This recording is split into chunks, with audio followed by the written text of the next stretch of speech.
Boa tarde a todas, boa tarde a todos. Hoje é terça-feira, dia 10, são 15h30, estamos começando o Momento Bom Samaritano. Rita, paz e bem.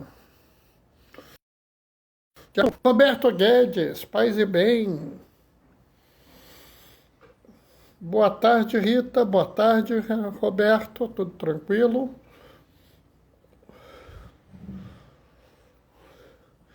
Nós estamos aqui para começar a nossa live de hoje, né? Para a gente refletir sobre a palavra de Deus, né? Mas assim, a nossa reflexão ela tem um objetivo. Ô, Gracinha, Gracinha, tudo bem? Paz e bem, Gracinha. Essa reflexão ela sempre tem um objetivo, né? O objetivo da reflexão que nós temos é trazer essa mensagem do Evangelho para nossos dias de hoje, né? Para aquilo que nós pensamos, para aquilo que nós refletimos, né? Oi, Fátima, paz e bem. Né? Então, esse é sempre o objetivo que nós temos na nossa live, né? Por que eu falo isso? Porque às vezes as pessoas ficam, eu já ouvi assim, algumas pessoas falando, Bernardo, você não fala nisso, você não fala naquilo. Eu faço a reflexão pensando o que tem aqui que serve para o dia de hoje, né? Paz e bem, querido cunhado. Ô, Gracinha, obrigado. Entrou alguém aqui, Maria Lúcia, paz e bem, Maria Lúcia. Hoje eu coloquei no meu Instagram uma proposta que eu vi que eu achei muito interessante, que eu acho que vocês deviam dar uma olhada, que é assim, vote Laudato Si. Oi, Denise, paz e bem. Né? A proposta é vote Laudato Si. Laudato Si é uma encíclica do Papa Francisco, né? Que muita gente interpreta errado, porque fala assim, é uma encíclica ecológica, né? É uma encíclica ecológica desde que você entenda a ecologia como cuidado não só do meio ambiente, mas também do ser humano, né? Por isso que a gente fala em ecologia integral. E lá na Laudato Si, você tem uma série de questões que são questões sociais. Tem nada a ver com ecologia, como a gente pensa, né? Oi, Diane, paz e bem. Né? Então, a proposta são que você veja tópicos da Laudato Si e veja os seus candidatos, tá? Ah, Bernardo, você está fazendo campanha política? Não. Eu estou dando uma orientação a vocês, baseado numa encíclica papal, né? Nem fui eu que fiz, isso é um movimento que está sendo criado, tem um site na internet, até um site bem feito, pessoal. Nossa Senhora. O dia que eu conseguir fazer metade daquilo ali, eu sou um homem feliz, entendeu? Né? Mas o importante é que a gente é uma coisa a mais a pensar, né? E vocês sabem que quando eu comecei a fazer as lives, eu nem imaginei, nem assim no mais insano devaneio da minha mente, eu imaginei que eu estaria em novembro fazendo live, né? Pra vocês terem uma ideia, quando eu comecei a fazer live, a minha preocupação era que no dia 4 de outubro era dia de São Francisco, ia ser o dia da votação, como é que a gente ia fazer para poder fazer a bênção dos animais e a votação ao mesmo tempo. Era a grande preocupação que eu tinha quando eu comecei a fazer live, né? Então, assim, mas é importante que a gente pense essas coisas, né? Como é importante também uma correta interpretação desse evangelho, para que a gente não crie uma situação errada em torno dele, né? Às vezes, eu tenho a impressão que a gente tem uma tendência a interpretar as coisas de Deus de uma forma assim, vamos dizer, muito terrena. Né? A gente começa a colocar as nossas visões nas coisas de Deus. Né? E assim, pessoal, quando eu falo isso, eu falo as nossas visões, porque eu estou dizendo que eu também já tive esses momentos. Né? Em momento algum eu estou dizendo que, não, eu nunca pensei assim, vocês é que estão errados. Estou dizendo que nós temos a mania de, tá? Quero que vocês observem isso, porque às vezes eu falo algumas coisas e as pessoas falam assim, Bernardo, como você pôde ver isso? Pessoal, é porque eu estou fazendo isso há muito tempo, só por isso. Só por isso, tá? Não pensem que existe aqui alguma coisa especial. Bom, vamos começar, pessoal? Vamos lá? O Senhor esteja convosco. Ele está no meio de nós. Proclamação do Evangelho de Jesus Cristo, segundo Lucas. Tempo, disse Jesus: se algum de vós tem um empregado que trabalha a terra ou cuida dos animais, por acaso vai dizer-lhe, quando ele volta do campo, vem depressa para a mesa? Pelo contrário, não vai dizer ao empregado, prepara-me o jantar, cinge-te e serve, enquanto eu como e bebo. Depois disso, tu poderás comer e beber. Será que vai agradecer ao empregado porque fez o que lhe havia mandado? Assim também vós, quando tiverdes feito tudo que vos mandaram, dizeis, somos servos inúteis. Fizemos o que devíamos fazer. Palavra da salvação. Enquanto eu estava aqui, fazendo a leitura, a Fátima entrou. Paz e bem, Fátima. Sabe, pessoal, esse evangelho, ele costuma a ser interpretado de uma forma, vamos dizer, mundana.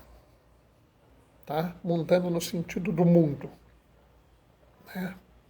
Primeira coisa que eu vejo, não raro, é que algumas pessoas, baseados nesse evangelho ou em algumas outras coisas, falam do tipo, quem não vive para servir, não serve para viver. Né? Ou algumas pessoas ficam dizendo, não, eu tenho que servir porque eu sou um servo inútil. Né? E aqui, pessoal, a gente tem que tomar muito cuidado. A gente tem que tomar muito cuidado com essa história, porque a gente tem que fazer algumas ressalvas importantes. Tá? Então, assim, a primeira ressalva importante, acho que assim, a mais primária de todas, é que Jesus nos fala dentro de uma realidade social. Né? Então, Jesus, ele fala, o evangelho que foi escrito, né, a partir das palavras de Jesus, seja aquelas que as pessoas ouviram, aquelas que elas ouviram de testemunhas oculares, ou até de textos escritos por testemunhas oculares, elas foram faladas dentro de uma realidade social.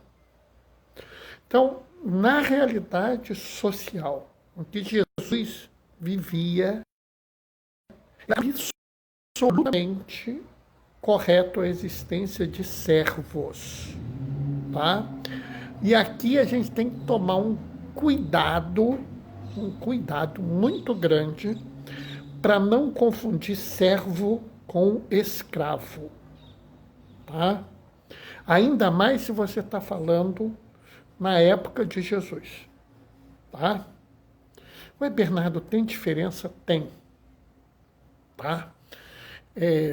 Para o judeu, escravo mesmo, só existia prisioneiro de guerra. E olhe lá. E olhe lá. Agora existia o chamado servo. Né? Para os romanos, existia escravos em geral e existia o servo. Tá? O que é um servo? Tá? É alguém que, por exemplo, tem uma dívida financeira, está devendo grana, né? E se coloca na condição de servo para trabalhar para essa pessoa por um tempo determinado, e esse tempo determinado paga a dívida da pessoa. Observando que a servidão não poderia significar que a pessoa perderia a sua subsistência. O que eu quero dizer com isso? Você, por exemplo, se você tem uma casa e tem uma dívida com uma pessoa e resolve trabalhar para essa pessoa como servo ou serva, você não pode ficar numa situação que você perca a casa. Tá? Não era lícito, por exemplo, vender a casa da pessoa, deixar ela sem casa e colocá-la como serva para pagar o resto. Não existia essa visão. Né? Até poderia existir a situação da pessoa não ter casa, ir trabalhar para aquela pessoa como servo, mas o patrão teria que deixar uma casa com ele ou com ela quando acabasse aquilo. Né? Ou seja, havia uma estrutura de segurança naquela sociedade. Por que isso é importante? Porque isso é diferente do escravo. Né? E por que eu falo isso? Porque tem gente que quer usar essa passagem para dizer que a escravidão está certa. Né? Como também as pessoas querem usar essa passagem, às vezes, para justificar tratar mal o empregado. Jesus mandava dar ordem para o empregado e pronto. Não. E isso aqui é outra coisa. Né? Era absolutamente esperado isso. Era totalmente normal que o senhor da casa chegasse, dissesse assim, prepara-me um jantar. E as pessoas iam preparar o jantar para ele. Isso era totalmente normal. Não havia nada demais aqui. Tá? Mas observa que nós estamos agora tendo que pensar isso. O que isso significa para o dia de hoje. Né? E aí a gente tem que entender que essa servidão não pode ser uma coisa que nos seja motivo de opressão. Dizer assim, quem não vive para servir, não serve para viver. Como se, por exemplo, a gente estivesse servindo por uma obrigação. Como se a gente tivesse que servir, porque se a gente não servir, a nossa vida em si se esvai de significado. Né? O problema é que isso torna a dimensão do serviço absolutamente estéril. Absolutamente sem sentido, sem nenhuma lógica. Né? Porque nós servimos. Está bom demais, mas terei que sair. Sua bênção. Roberto, Deus te abençoe e te guarde, te proteja e santifique. Um grande abraço, Roberto. Dá um beijo na Manuela. Sabe, pessoal, a gente tem que prestar muita atenção nisso. Tá? O que eu quero dizer com isso? O que eu vou deixar bem claro? Por que a gente serve? Entendem isso?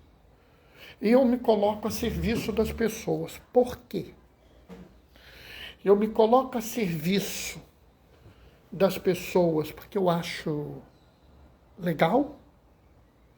Eu me coloco a serviço das pessoas porque eu espero ser recompensado. E eu me coloco a serviço das pessoas porque o padre, o bispo, o diácono, o pároco, o vicário disse que eu tenho que fazer isso, senão eu estou errado? É? Não, né? Esse é que é o problema. Você se coloca ao serviço das pessoas por um único motivo. Por amor. É. Esse é o grande significado do serviço. Eu me coloco à disposição do outro, porque eu amo o outro. Né? E se eu amo o outro, eu faço o que eu devo fazer para aquela pessoa. Se eu amo o outro, eu não posso deixar meu irmão angustiado. Eu vou procurar acalmar o coração dele. Se eu amo o outro, eu preciso cuidar e proteger do outro, mesmo que o outro não goste de mim, não me respeite, mesmo que o outro tenha cometido algum erro e por maior que seja o erro, ele não perde a dignidade dele, eu devo continuar amando. Né? São João Crisóstomo, ele tem uma homilia sobre o Evangelho de Mateus, eu não sei, eu não vou saber exatamente a referência, né? Depois eu posso até procurar, onde ele fala assim, quer honrar o corpo de Cristo? Aí vocês todos responderam, quero. Honra no corpo do teu irmão pobre. São João Crisóstomo, não é o Bernardo, né? Porque é São João Crisóstomo, pai da igreja. Lá atrás, não é agora, não. Então você vê a dimensão que existe desde sempre na igreja, que você honra a Deus no teu irmão. E é por isso, né? Oi, Gaioso, paz e bem. Né? E é por isso que o serviço tem um outro significado. O serviço não é algo que eu faço para receber um pagamento divino. Eu vou servir ao Senhor, porque servindo ao Senhor, Ele vai cuidar de mim, Ele vai me proteger, Ele vai abrir os meus caminhos, Ele vai resolver a doença. Não. Você já foi pago por Deus. Você está em dívida com Ele. Entendem isso? E aí sim você começa a entender que eu quero pagar a dívida. Eu vou pagar a dívida com a única moeda que interessa a Deus. A moeda que interessa a Deus, o amor ao próximo. E é por isso que eu devo fazer o meu serviço absolutamente desinteressado, porque eu já fui pago. Eu já recebi a minha recompensa, então eu sirvo aos meus irmãos, porque eu amo a Deus. É impossível amar a Deus se você não ama o irmão. É impossível honrar o corpo de Cristo se você não honra o corpo do irmão. É impossível cuidar da casa de Deus se você não protege a casa do irmão. É impossível dar o devido louvor e respeito a nosso Senhor Jesus Cristo se você não dá o devido louvor e respeito ao ser humano que está ao teu lado. Principalmente aquele que está desprotegido. Então, a gente tem que entender que não é uma situação de servidão, no sentido de obrigação. Não é uma servidão no sentido de ser obrigado a. Não é uma servidão no sentido de oprimir você, ou você serve ou você está errado. Entendam isso. Não entendam de forma alguma o serviço na igreja como algo que você é obrigado a fazer. Entendam o serviço da igreja como algo que é um profundo amor ao teu irmão, à tua irmã, aquela criança, aquele velho, aquele adulto, aquele pobre, aquele preso, aquele doente. Essa família enlutada pela perda do ente querido e você vai ao encontro dela. É serviço. Mas você vai ao encontro daquela não para receber um pagamento, e sim porque você ama profundamente aquela família. E você então está indo lá consolá-la. E como você está fazendo algo que é absolutamente esperado de você, nada demais você faz. Você faz o que você deveria fazer, né? Quando eu vou no hospital visitar um doente, eu não estou fazendo nada a mais do que eu deveria fazer. Não é nada mais do que a minha obrigação. Como muita gente fala, visitar o doente não é nada mais do que a obrigação nossa. Não, não é uma questão de obrigação. Ô, Cadu, paz e bem, Melzinha tá por aí? Sabe, não é uma obrigação. Cuidar de uma pessoa que precisa de amor e carinho, uma pessoa que precisa de proteção, levar uma comida a um faminto, não é uma obrigação. Não é. De vez em quando me perguntam, Bernardo, dar esmola é obrigatório? Aí eu respondo assim, se fosse obrigatório, não era meritório. Ou seja, se é uma obrigação, você não tem mérito nenhum em fazer. Né? Ninguém tem mérito por respirar. Né? A gente respira. É obrigatório respirar, a gente respira. Né? Ah, dá um beijo na Mel. Tô doido de saudade dela. A Mel é a filha do Cadu, pessoal. Eu que batizei. Sabe, pessoal? Então a gente tem que entender que a nossa relação de serviço não é uma relação de obrigação.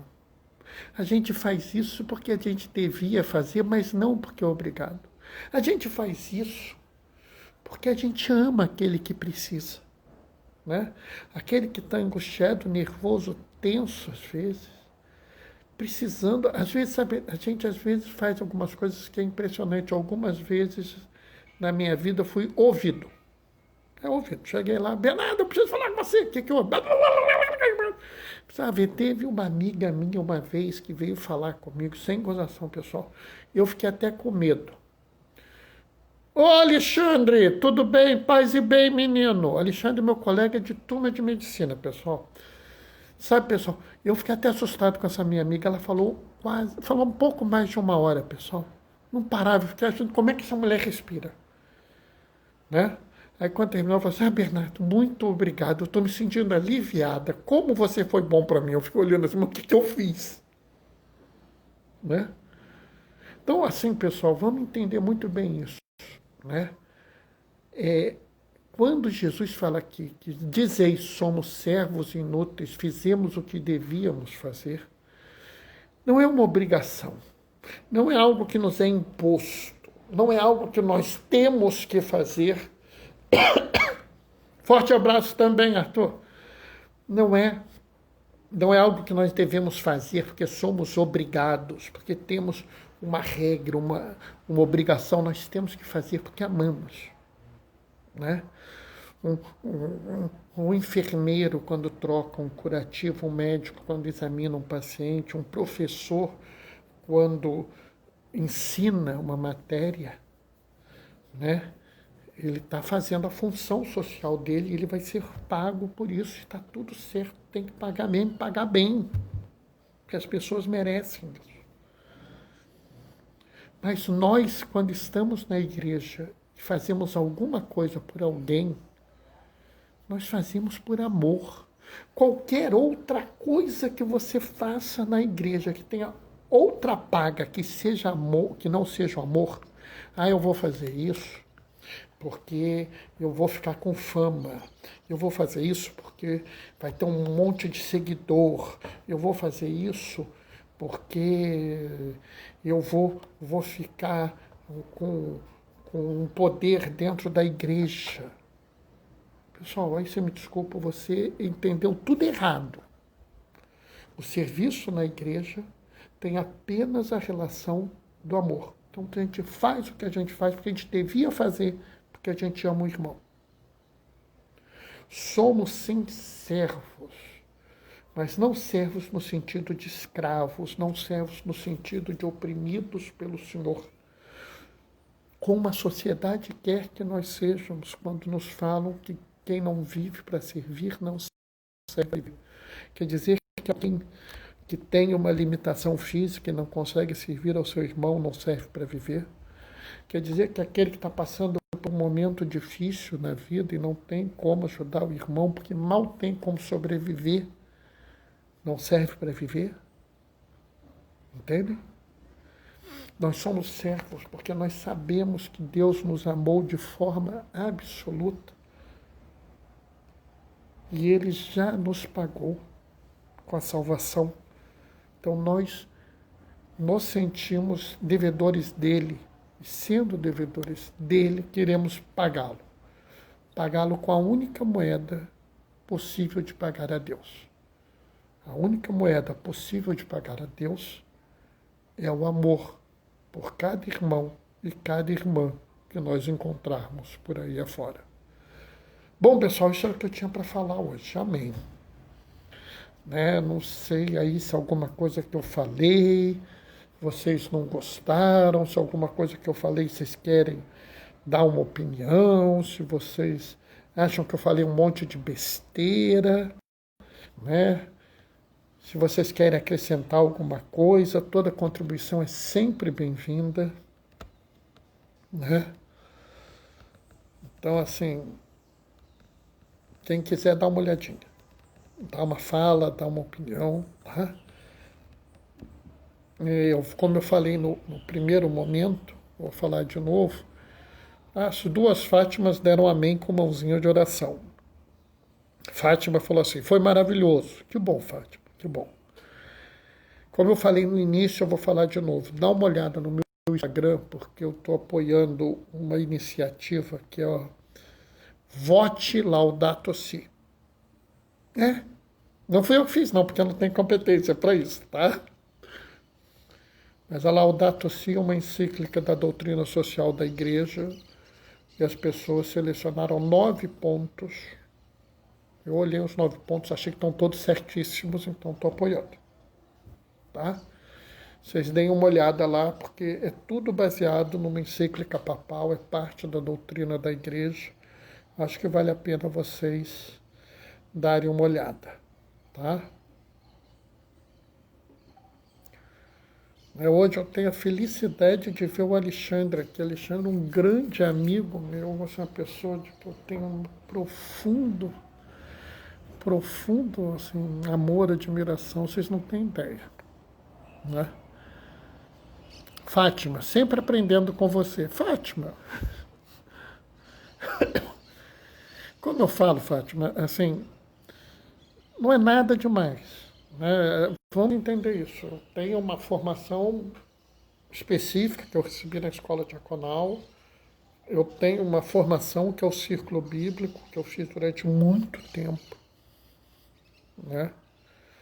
Que eu acho, inclusive, que é uma coisa que a gente deve, depois da pandemia, a gente pode até discutir da gente ter um círculo bíblico, discutir presencialmente as coisas, o que é importante, a gente cresce muito. Quando a gente faz exercício de olhar a palavra de Deus e falar assim, o que essa palavra significa para a gente no dia de hoje? É muito importante isso. Só que, habitualmente, a gente não faz isso. O que eu tenho feito com vocês é fazer esse exercício. Tá? Bom, pessoal, eu vou me despedir de vocês. Antes de eu me despedir, eu quero pedir um favor.